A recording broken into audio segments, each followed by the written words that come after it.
Well, good morning, and thank you very much for joining us. I am Yori Folari. We are done with the Bakade Salah. Till another year. That's all over and done with now. And now, down to business. For people in Lagos, southwest of the country, where we're broadcasting from, the Third Mainland Bridge, a main artery, I don't know if it has been closed because there have been closures that didn't happen. Today is supposed to be the day. There were those who went to work very, very early yesterday. Some of them getting to work as early as 5:30 a.m. because they just wanted to beat the whole hassle, only to find out that it wasn't closed yesterday. Man, were they mad. But I suppose today is the day. Now, onto business. As always, the 2019 election is just around the corner. It's just about what we're talking about every now and then. And today we have two guests. The first is here, so I'm happy to have Prince Ebola Martins. And Prince Martins is the national coordinator of the Buhari Osinbajo Mandate Group. And you're also coming from being the immediate past senior assistant to Governor Okorocha on political affairs. You're very, very welcome to the program. Thank you. There's so many things that we could talk about. I guess the name of your group sort of explains it all. The mandate group, it must be about preserving their mandate. It must be about, here we are going into the election season. You probably want this mandate to continue, and we'll be seeking, among other groups, to do all that you can to get the electorate to repeat the feat they performed the last time, right? Sure. Something like that. Sure, that's one of the reasons I'm here.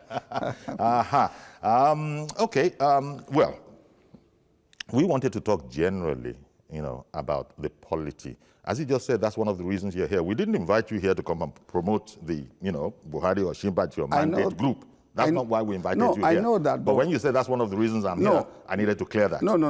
I mean, what I'm saying is, as a human being, we all have what we believe in and what we want to do. Sure. And that is why I said one of the reasons I'm here is also tell Nigerians the truth, the hidden truth, that for so many reasons. Okay, let's go there, because when we were speaking off air, one of your pet irritations, shall I say, is that you feel that there's so much that's being done by this administration which is being looked away from, if it not exactly ignored. And I think you hold the press responsible, right, that there are some things, there's so many things, quite a number of things that might have been highlighted, but you think the press, for its own reasons, emphasizes salacious stories, attention, headline grabbings. Tell me, you say it in your own words. You feel that Buhari's administration, and in particular the president, hasn't got a fair deal from the press? That for sure, but not all the press, some section of the press, I can tell you. Of course. And that's why you see that most of the news they amplify and, continue to tell the people are news that they felt that could damage this government, forgetting that if you're damaging this government, you are not damaging the president. Well, is it damaging the government, or perhaps trying to make the product, they just want to grab attention? But say the truth. This is what I'm saying. I'll give you an example. We are all in this country when the issue of the killing in Benue started. And the media, some section of the media, took this thing up, trying to insinuate that the government is doing nothing, okay? And they tried to make people like us, and a couple of people believed contrary, to believe that the government is really not doing something. But behold, those who killed the Reverend Father was eventually arrested. Are all the media houses talking about this? No, because they know if they talk about these things, the world will see that it's not all about the Fulani herdsmen. For example, one of the two Reverend Fathers that was murdered 2 weeks before his untimely death preached in one of the sermons and was hammering, hitting very hard as the governor of Benue State. This you can verify. Thank God it's a media house. Please verify what I'm saying. And if I'm wrong, please call me back and insult me as you may wish to. No need for that, but Yes. I understand what you're saying. Yeah. One of those two Reverend Father that was killed, 2 weeks before he was murdered, gave a sermon condemning the governor of Benue State, saying you are not paying salaries, you have collected all this money, and giving reasons why he should pay salaries. And guess what? After he was murdered, the opposition tried to paint a scenario that the government is, pampering the Fulani Absmen, it's Fulani Absmen that did the killing, but this is not true.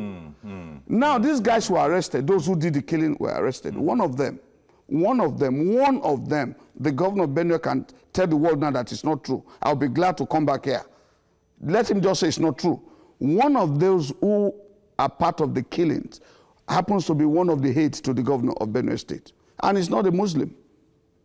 The guy in charge of their wildlife, he's there. So these are the kind of instances that you feel. Yeah, but they will not report this. damaging. They don't want anybody to know. They just wanted you all to believe that the Fulani Absmen are doing all this killing so that they can have something to tie on the president. So this goes to the false news. Yeah, this is one of the reasons. Facts, Yes, this is which is a danger. Yeah, this has been spoken about. This is why some of us are not happy. If something is wrong, let us say something is wrong. I'll give you an example. Today now, check The Nation, the front page of Nation newspaper. You will see the front page there. A ship loaded with arms and ammunition intercepted by the South African... Held in South Africa. Yes. This Nigeria-bound ship. Nigeria-bound ship on their way to Nigeria. Arms. On their way to Nigeria. Yeah. By some unscrupulous and misguided elements who just want to cause problem. These arms, if these arms find its way into the Nigerian society, you will blame the government. But Nigeria and what are we doing? We are all killing ourselves and want to put the blames on someone. This is very unfair. I hear you, and indeed coming from your organization, which is the, Buhari, the Buhari Osinbajo Mandate Group. So understandably, this is where you're coming from. But criticism is allowed. The opposition will not always see it from your point of view. Again, I don't think you can fault that. I can't. The opposition will criticize a particular procedure that you adopt. You might think you've done excellently well. The opposition might say, barely. Again, all of this is to be expected. Surely you're not complaining about all of that, which is fair game. I think it is outright lies, right? That is the issue. Yes, that you are concerned with. Yeah, that's my problem. Because people will criticize. It doesn't matter what President Buhari and Osinbajo do. Those in opposition in our climb will criticize, will take their, Okay, I'll give you another. Take their claim to the right to I will criticize. give you another example. Okay. I'll just give you another example. If it's one of untruth. Yes, this is what this is what I'm trying to say. Sure. Some of the things that they are trying to make some of us swallow, and they were ready to bulldoze you, to blackmail you, just to make sure you go their way.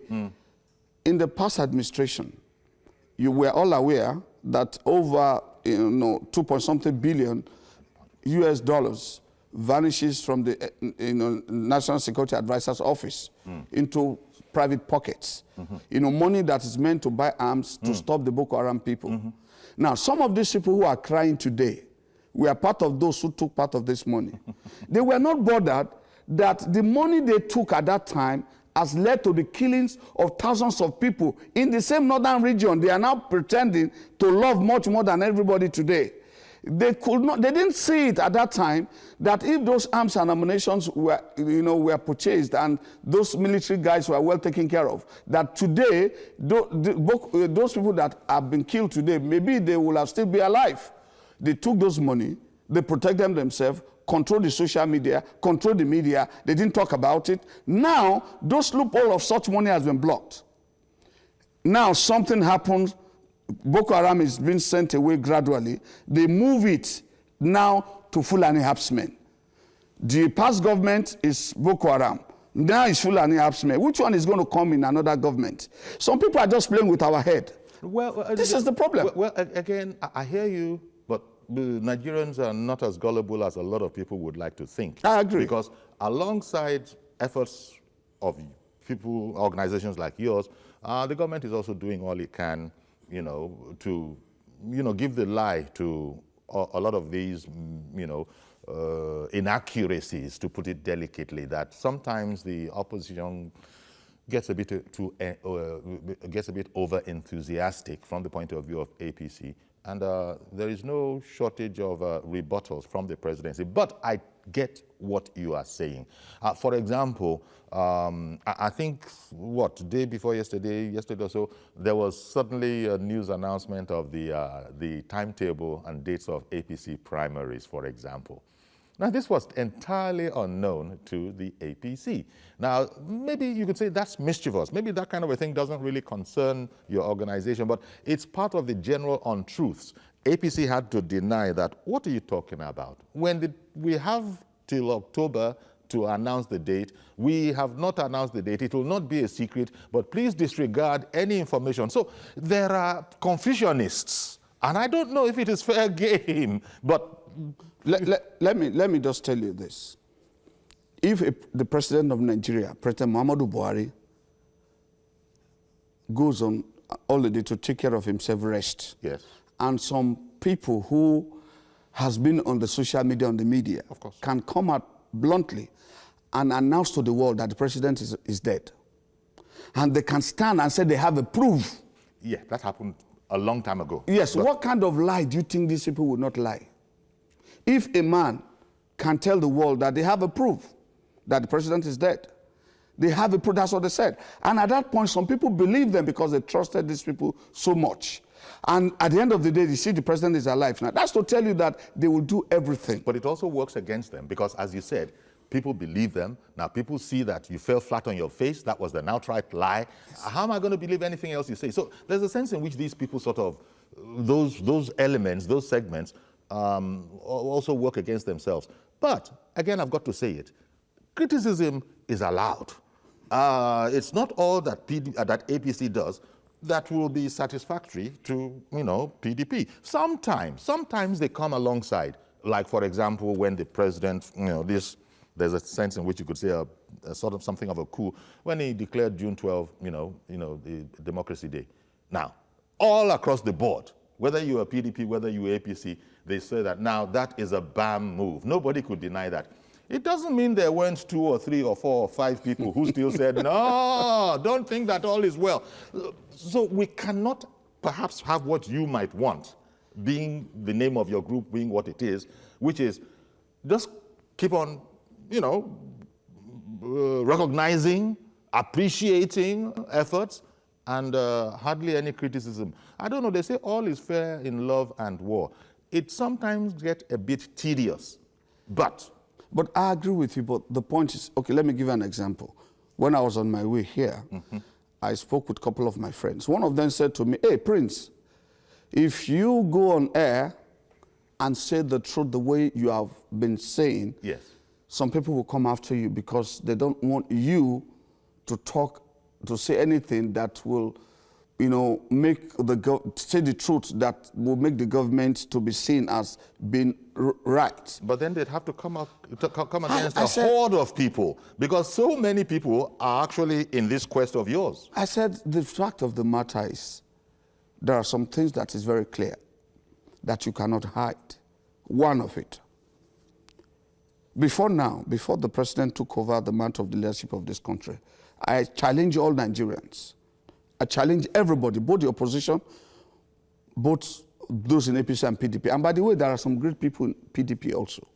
It's not because of their PDP. Yeah. I'm not, That's the point I was also there making. are good people in PDP. That's the point I was also making, yeah. There are good people there, as much as we also have a lot of great people like Ashiwaju in APC. So if you check in the last administration, the former president had over $42 billion in the foreign reserve of Nigeria. I challenge everybody to check all this data, okay? Over $42 billion in the Nigerian foreign reserve. Now, before he left, the money dropped close to about 15 billion. Now, let me tell you the danger of it. not just about the money. For the 6 years of the past government, crude oil was sold above $100 per barrel, between 80 to 100. Guess what? 1 cent was not saved. If they do, let them come on air to say they did. 1 cent was not saved. This has been noted. From all the money made from custom, 1 cent, 1 naira was not saved. From all the money made from VAT, 1 naira was not saved. Now you expect, what do you expect? The president now came, God gave us President Muhammadu Buhari to block all the loopholes. This is what I think Nigerians should see. He has been able to block all the loopholes. Go to any of these major hotels in Abuja now. You will not see some young boys buying champagne of 300, 500,000 naira and just wasting it because the money is no longer as free as you think. Go to all the hotels now. It's not as free as you think anymore. Now, between the time that this current government took power, 3 years ago up to now, please go and check the website of Ministry of Foreign Affairs of CBN.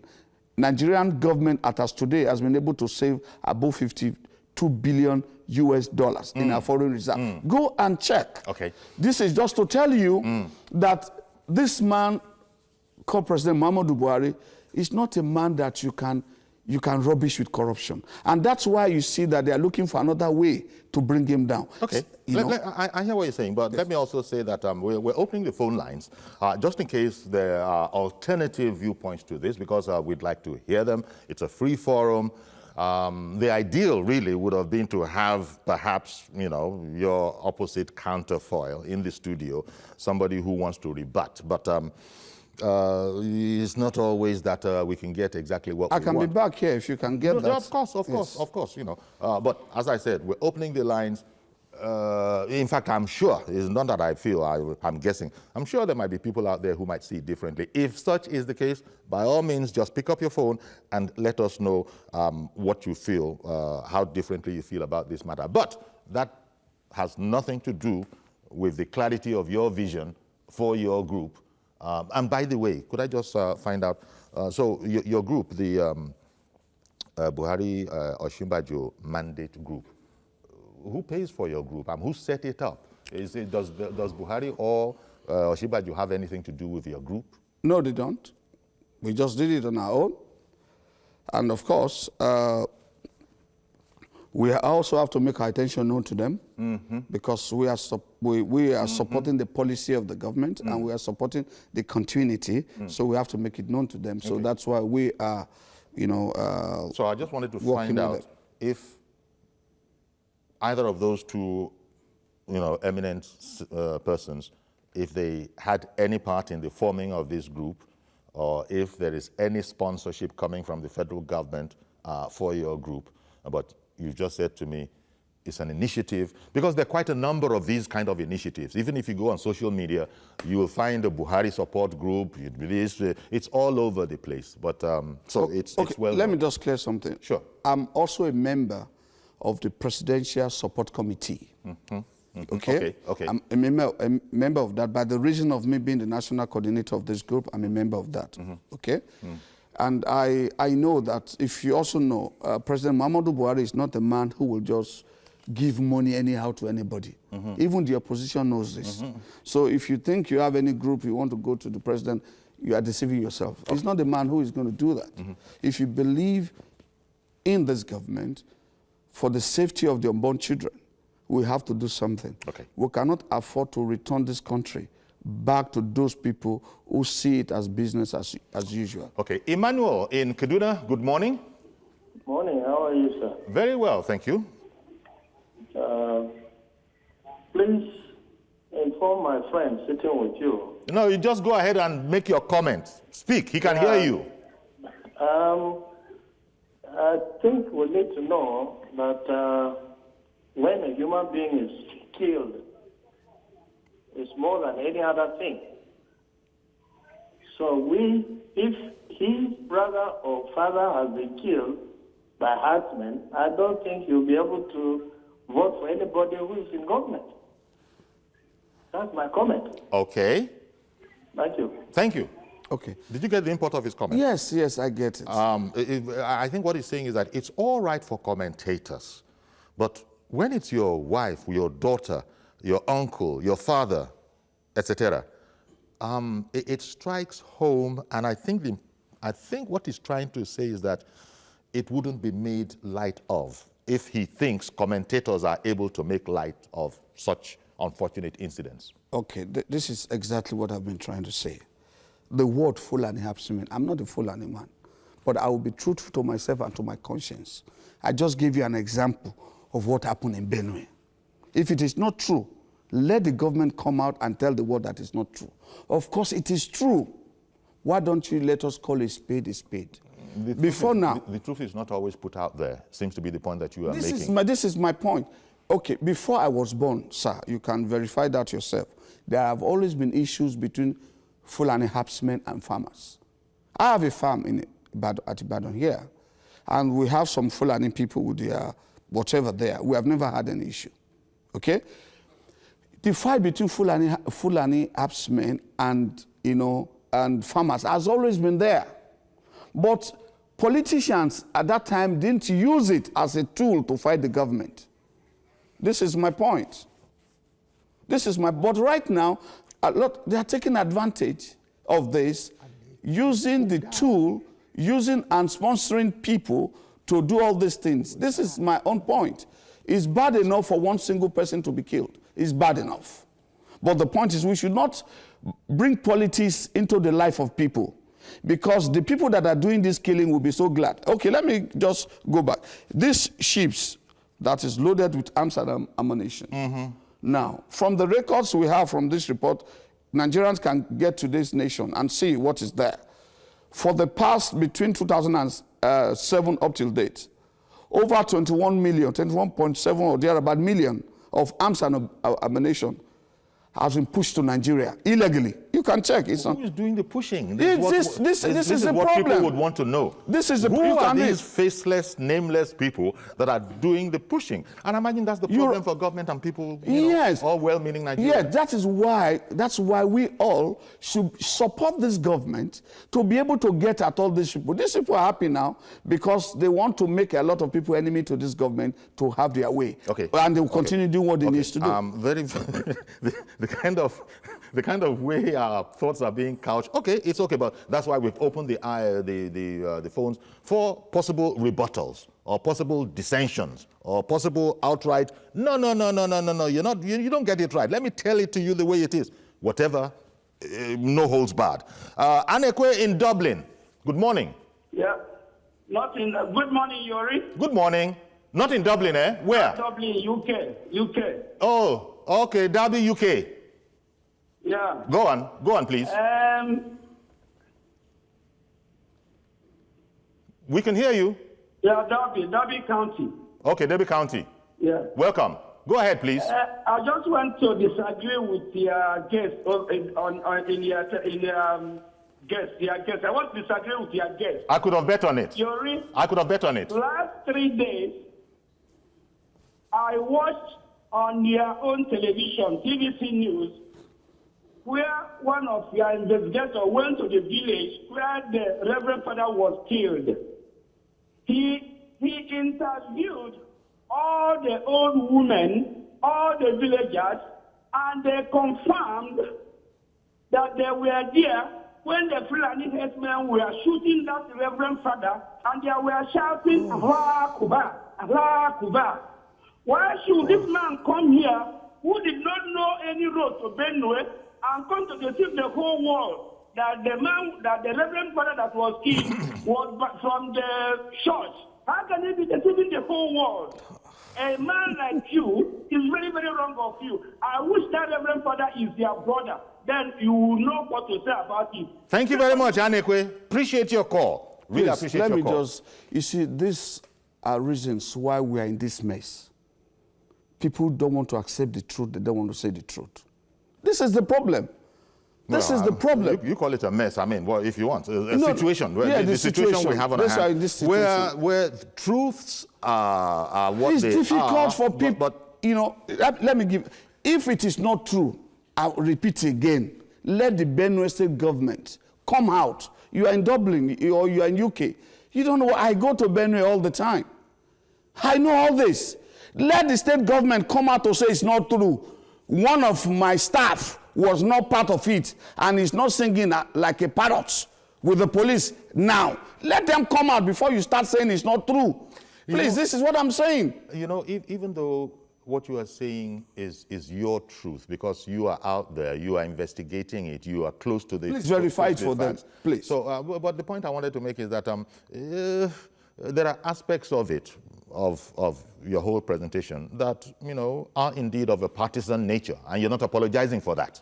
You're not apologizing for that. I'm just saying the truth. Yeah, you're saying you the truth. can bring the Commissioner of Police, Benue State here. But part of that truth... Please. No, beyond even this story, part of that truth also, you know, your truth is that people need to support this administration. That's partisan. I'm saying that it's your right to say so. I just want to put a point that is very partisan. critical. But I just thought you needed to know that you can expect I know, people to see it differently. I told you what I was told before coming on air, that they are going to hit me, but that's okay, I'm used to that. Let's get something very straight. Sure. Because somebody dress and look like Fulani herdsmen and carry arms does not make them Fulani herdsmen. So a robe does not make a monk. That's what you're saying. Yes. A robe does not make a monk. Some people deceive us, but I can tell you there is no Fulani man. Common sense tells us that will carry arms and carry a camera, like you have seen some Fulani herdsmen carrying arms, carrying camera, and kill people and post it on social media.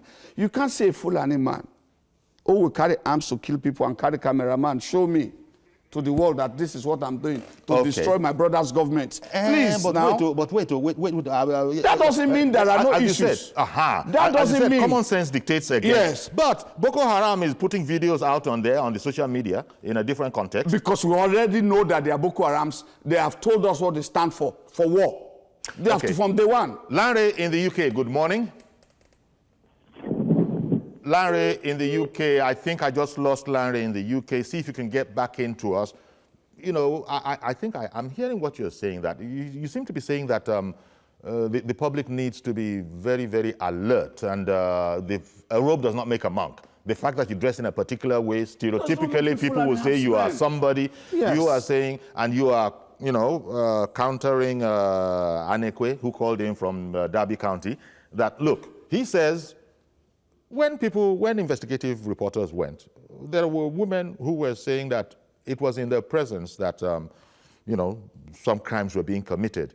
So by who? Those people said we are Fulani herdsmen. This is the point. This is what I'm saying. This is the whole point. Because some people are sponsored, you know, and then, come on, please, Nigerians are more intelligent than all this. We shouldn't be deceived at all. So you are saying that, as far as you are concerned, you see, it's one thing for the Minister of Information to come and say, they say, oh, well, you know, what do you expect? You know, Lai Mohammed, he's a minister in this particular regime. But you are saying that there seems to be a campaign of calumny, a campaign of lies that is very vigorous, very active. Very active. People need to know. Well, this is and you seem to be indicating that, look, it goes beyond normal politicking where you don't expect the opposition to agree with you. Okay. When the opposition... Maybe I should shock you a little. The fight is not southerner or northerner. Please, let's get this very clear. From some of the information we have gathered, the fear of some of the northern leaders, especially some of them who moved from APC to PDP, and from maybe PDP to other party, I will tell you one of the reasons, from what we have heard. If Buhari, I know he's going to win for sure because we can see what is happening in the north. After Buhari is sworn in, that's not what the opposition would say. But I know. Because the opposition is working to change this, you know, they would to change the administration. They will try by using all this propaganda, but it will not work. Okay. As soon as Buhari is sworn in, 2019, you will notice something. It will spend 4 years. After spending 4 years as the president, to make it 8 years, it comes back to the South. The South automatically, that's the original agreement. It comes to the South. The South takes another 8 years.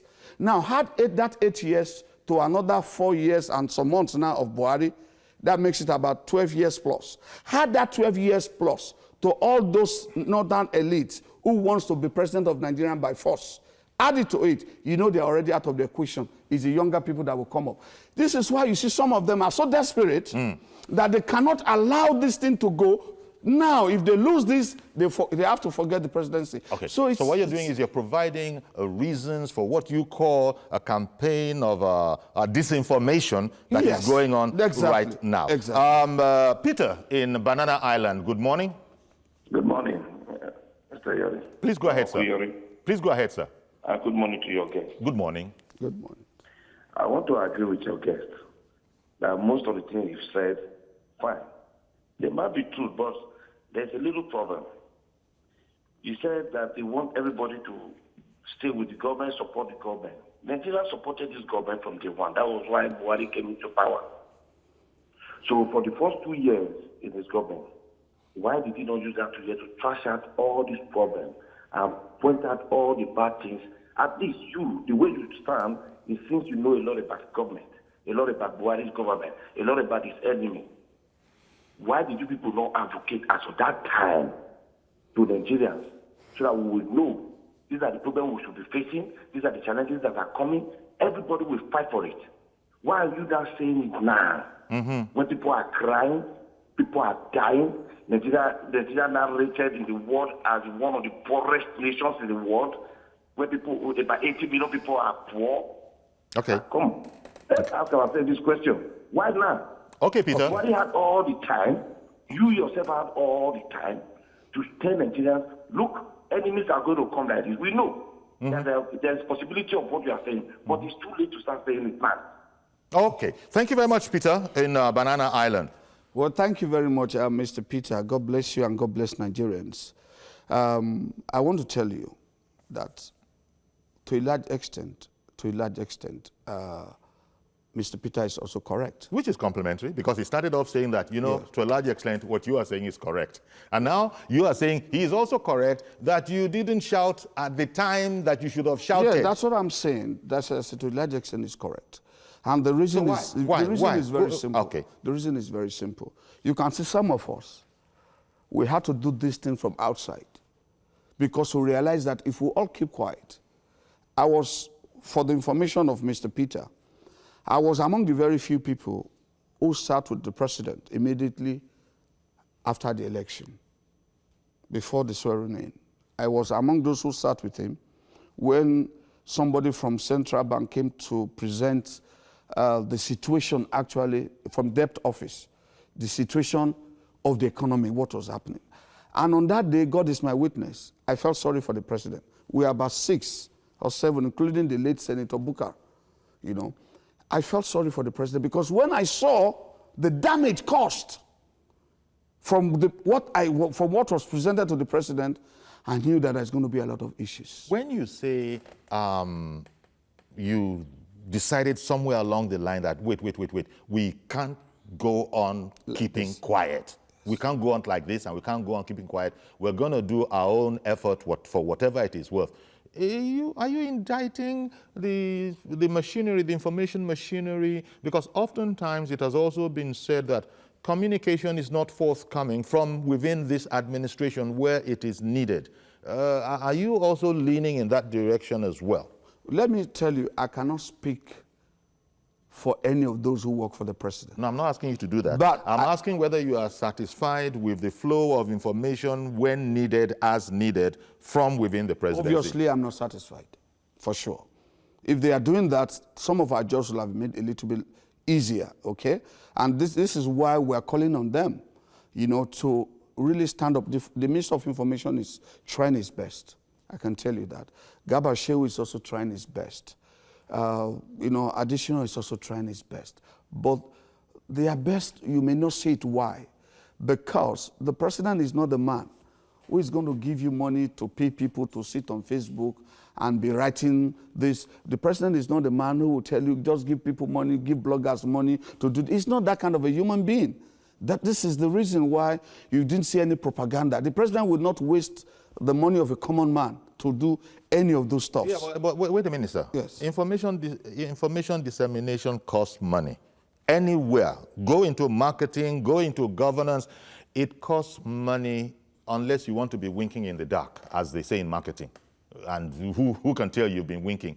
If the policy is such that, as you are saying, wait, I can't, well, I don't know what to say about that, but if you're not going to spend money on information, disseminating information, then you've got to be ready to take the losses that come with it. Yes, I think, of course, you are aware that already some section of the media is already for sale. Now, I'm sorry. I mean, this is the truth. We all know that. And if you don't have the money to buy it, you're in trouble. Okay? So this is the fact on the matter. And I will use this to also tell those who are responsible that they also have to stand up right now. We have to get all the right people to be able to articulate the programs. Which is what you are doing, yes, and you hope that other we are doing it from outside. Yes, you're doing it from outside. Without any support. Without your, with your resources. With our resources. Okay, without any governmental support. Believe you me. Okay, Habib in Ojota, good morning. Yeah, good morning, Uncle Yori. Good morning, sir. Yeah. The thing there is that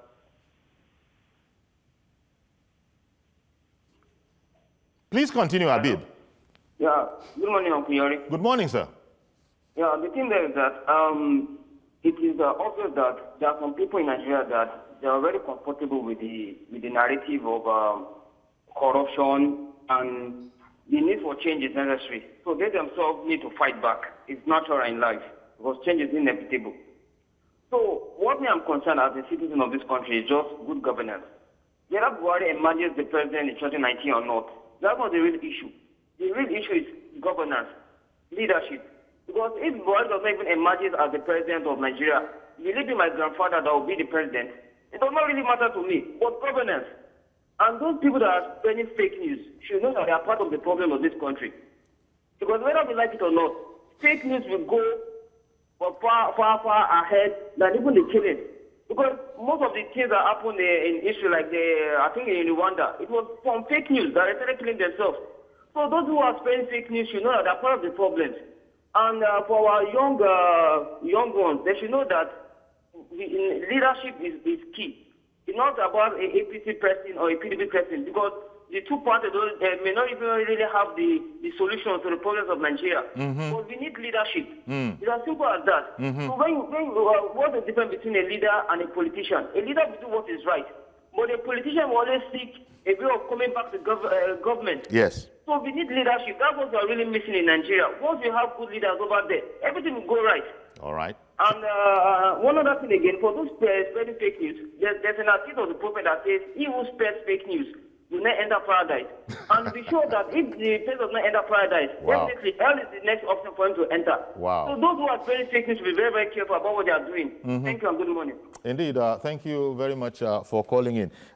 You know, what I see that you are doing, Prince Bola Martins, is that you seem to be putting the message out there that people have to become very, very discerning. Take what Habib has just said, and others have said. All that information is out there. It's now our job to dissect and understand what's going on, because it's been said repeatedly that, look, this administration, and it has got criticism on that, had came in, and a major plank is to fight corruption. Now, corruption will fight back. Even the corruption that it is fighting without relentlessly, there are those who phone in to complain when they get the opportunity that that is no corruption fighting. It's one-sided, it favors, it persecutes somebody, it favors other people, people run into the ruling party to get shelter, and so there's criticism galore. Yeah, I think it's very important we get something very right. Please, for the sake of those who hadn't the opportunity to come to a place like this, the question we should ask ourselves, did you steal or you did not steal? So that's the question we should. I will give an. Only the guilty should be afraid. Only the guilty should be afraid. I'm paraphrasing Lai Mohammed. Yes, I think. exactly. Is it Lai Mohammed or the president? I can't remember. Did you steal? Either your opposition or what? If you are in the opposition, did you steal? If you did not steal, then cry that you didn't steal. If you steal, you have stolen. If you are prosecuted, you are prosecuted. Now the president. But there are some, sorry sir for interrupting you, right there. There are some who are saying that, what you have said is correct 100%. Yes. But are you saying that in APC they're all angels? Okay, but there's something we're all missing. The president cannot do everything. There is no president in the United States or UK where we trusted, those who trusted so much, that one president will say that I started this thing and I finished this thing. The Nigerians should not be looking at the president who started and finished it. It's not possible. The truth of the matter is, if the government before President Buhari's government have started this, those in Buhari's government will also be scared that somebody is coming to touch them. In Ghana today, somebody started something before today. And every government that comes and take over is always scared someone else will come and take them up. So the president have started this thing. Yeah. No, if there are people who have stolen in this government, please package all those things together. This president may not be able to prosecute everybody. Another government will come. I hear you. But so, part of the things that the opposition will tell, that they say is that when the president, and I think Vice President Oshibajo, when they declared their assets for all to see, that showed their disposition, that they have nothing to hide. But the worry for a lot of people is that, did you see this idea being picked up by everybody in his cabinet?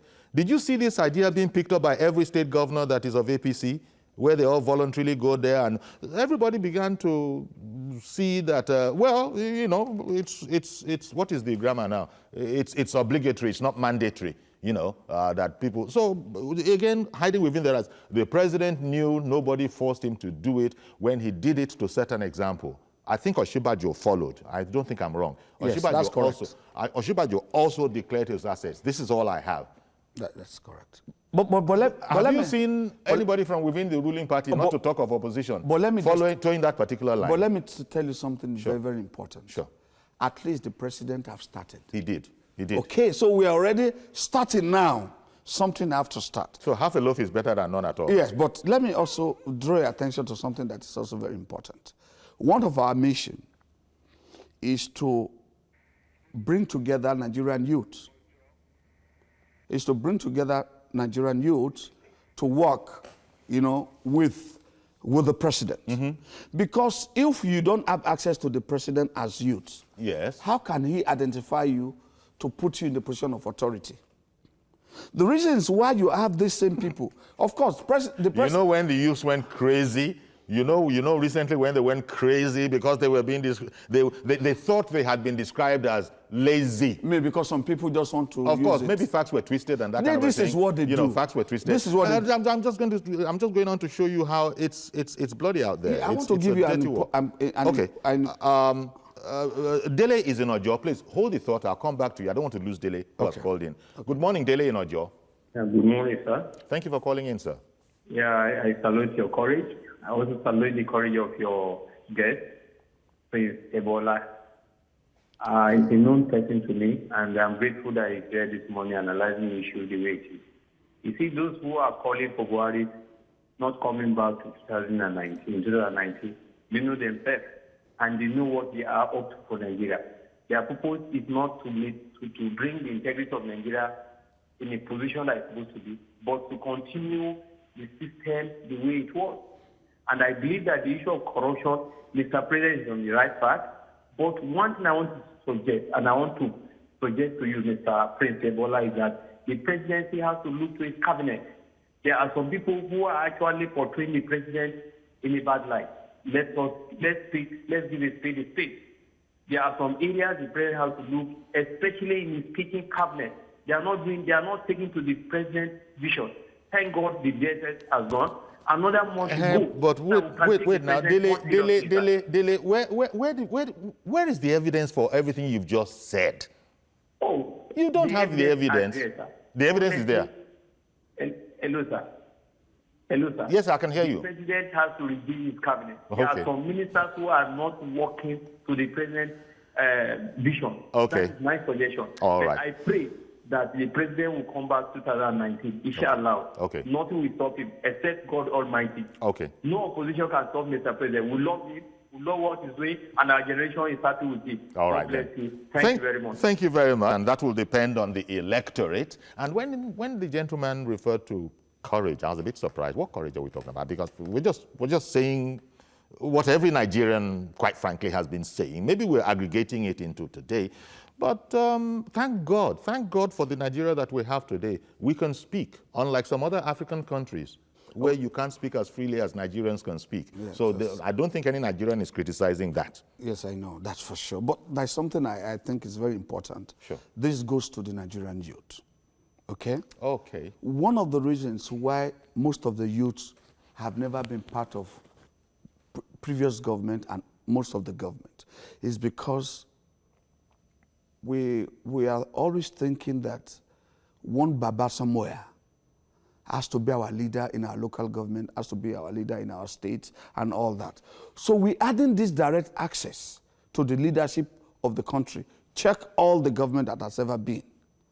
What we are saying right now, this is now that all these people who have put Nigeria in this mess are already moving out. This is the time for the Nigerian youth to come together and surround the president. This is what we are thinking as Nigeria, as a Buhari mandate group. We are calling on Nigerian youth, and we are also calling on the president now. Would you think that, do you think it's valuable if your group were to call on the president to reinstate the presidential chat? Remember, the president is the president. His voice carries weight. You all support groups that are doing what they're doing. It's one thing, and it can be helpful. But to hear the president, to be able to study his countenance, see him when he speaks, nothing could be as powerful as that. Do you think it might be useful to persuade the president to reinstate the... I'm not saying that he canceled it, but I don't remember that we've had more than one or two. I'm not even sure about the two self. I think the minister, the minister of information, will be able to. He will be able. But do you think it will help your efforts? It will definitely help. Because it will definitely help. So this is the kind of thing where some people talk about being frustrated, that having voted for Buhari, supporting him as they are now, and that they will continue to support him, they still are nonplussed at some of the things that are being done. Even though such is the strength of their support, they're not about to withdraw any of it, but they're exasperated by it. This is the reason why I'm calling on Nigerian youths. This is the time we should all come together to surround the president. We should not leave the president in the hands of these people. It is our duty to protect Mr. President. Yes. It is our duty to give him ideas. And you cannot give him ideas if you are not around him. So we have to look for a way to map our way to him so that they can have a direct access to the Nigerian youth, irrespective of where you are. So this is exactly what the mandate is acting upon now, to be able to open a channel where the youth and the president can always sit down together, and we can ask him questions. He can talk to us, tell us exactly what the situation is. If we think we have some youths that are okay, that can handle some areas of the government, we can propose those youths to him. Otherwise, if we continue to leave these people around him, we will not be fair to ourselves. So we have to come in to really assist. Also, of course, personality also factors into it. There's different strokes for different folks. Maybe Mr. President, maybe that is his disposition. Maybe I don't know. Maybe he's not comfortable in such a setting. Maybe he is. I just do not know. But I just thought it was an invaluable opportunity to speak directly to the guy who voted you. I'm sure the president, the guy who didn't even vote you. No, I'm very sure. That's Fidelis in Iju, good morning, sir. Hello, Bjorn. Good morning. Thank you for calling in. Good morning. Yes, I'm in sync of. Can you hear me? We can hear you. Yes, I'm in sync of what Anakwe, said when he called in from, Dublin. Okay. Because I watched that program that very day, and it was a journalist hangout, and Kolade Otutu, analyzed, because he's an investigative, journalist. He analyzed the killings in Benue State because he traveled to get those facts, for us. And for your guests there to sit down there and say that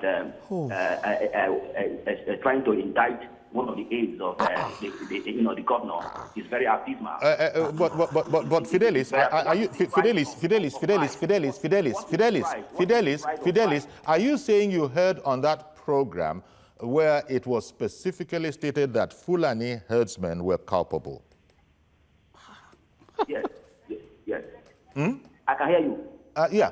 Are you saying that on that program that you are speaking about, you heard that Fulani herdsmen were culpable? Fulani herdsmen Okay. And they were they were chanting Allah Akbar, Allah Akbar. I watched the program, so let it not deceive Nigerians. Okay. If he's coming here to say the side of his own story, let him say it. What is the price of rice as at now? Sure. Go on, please. What is the price of rice as at now? What is the price of fuel as at now? What is the price of dollar to naira as at now? Nigerians are hungry. Let them address the issue of economy and let them stop, playing politics, with Nigeria. Okay. Thank you very much for calling in, Fidelis. Fidelis, maybe, thank you very much for contributing that opinion. And he's saying he's aligning himself with Anekwe. Excellent. But you spoke to, we were talking about the adage, a robe does not make a monk. And if a person is going to be mischievous, he'll come up with all sorts. There are disguises by which people leave this country, dressed as women in Purda. So, I mean, I don't think we need to spend too much time on that. We have heard you, sir. We have registered the dissent from Anekwe in the first instant and Mr. Fidelis now, and we just let it be there. Just let it be there. Just one word for him. Please, because someone dressed and called Al-Akbar does not make that person Fulani herdsman. Please. That's what I said. My brother. I don't want us to spend too much time on that because, first of all, when you came, you said you understood that you're going to. Okay, let me just give this. A few days ago, you can hear Bukola Saraki, the Senate President, saying something about Ashwaju that, after, I just need to say this because I want to talk to the Senate through the Senate President through this media.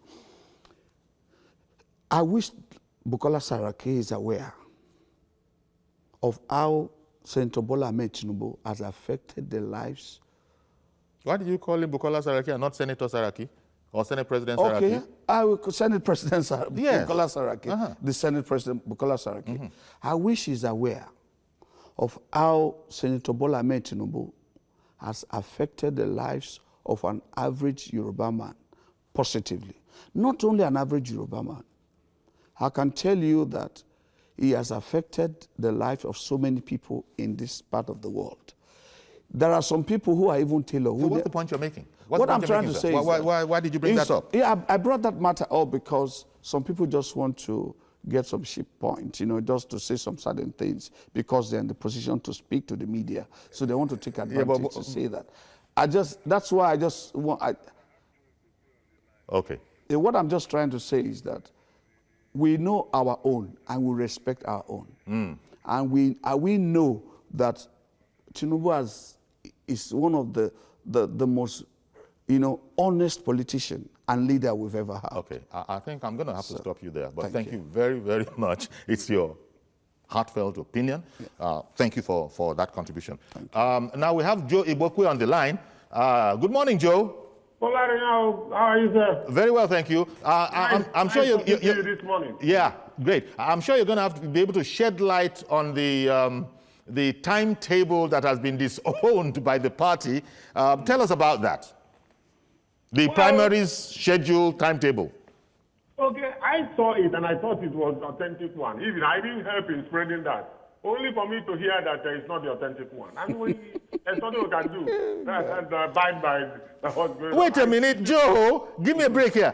Did I just hear you say that actually when you saw it, you thought it was authentic because you had been part of drawing it up? Yeah, that particular that I've trusted for years now. And I thought from my friend like Ayeko Akindele. So I thought it was the original one. I don't think that was a mistake. So and then I have to remove it from my post. Okay. So that's that. It was mischief, right? No, it's not mischief. There are certain things you see and you think that it's okay. What is anybody going to gain by putting up a timetable? It's nothing. It's nothing. It's just that people. I don't know where it's coming from. I don't know whether anybody wants to score any key political points with it, but we are waiting for the official timetable. Which you have till, if I'm correct, I think, is it October? You have to the end of October to submit? I think so. We're leaving it to the leadership of the party to decide. Okay. Once we get the official statement from the leadership, all we need to do is to help to spread the news. Okay. But right now, the leadership of the party has said that there is no timetable because a fake timetable is not a timetable. So there is no timetable out there. Timetable. Once it comes out, we spread it. And we abide by it. Nothing is lost. Okay. So it was... It's just that some people would have been preparing for this fake date that we have posted. And it's going to put spanners in the works. So nothing is lost. Okay. Well, do you want to, just before you go, since we have you, and we often have you in the studio as well, but now we have you at the end of a telephone line, this whole matter about fake news, putting deliberate falsehood out there in the public. My guest, you probably have been watching him, Prince Martins. He's been saying it's been put out to cause disaffection. You got any? No. Lots and lots of fake news is circulating. People just imagine all kinds of things and then post it. So this is becoming a problem with the social media.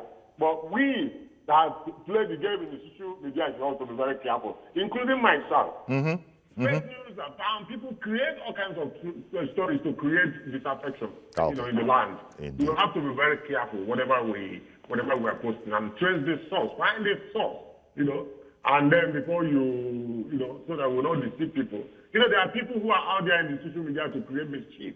They are not there to add any values to the system. But people like us, people can trust, because I know when I post something, people trust it. Indeed. I need to make sure that what I'm posting is the real news and not fake news. Thank you very much, Joe Ibokwe. Thank you. And that's a fine place to sort of bring it to an end and I'd like to thank you, Prince Ebola Martins, National Coordinator, Buhari Osinbajo Mandate Group, which you say is an initiative funded privately, has nothing to do with either of the two gentlemen's names that are in there. Thank you very much for coming and sharing your opinion and your impression. Okay, so that's our program.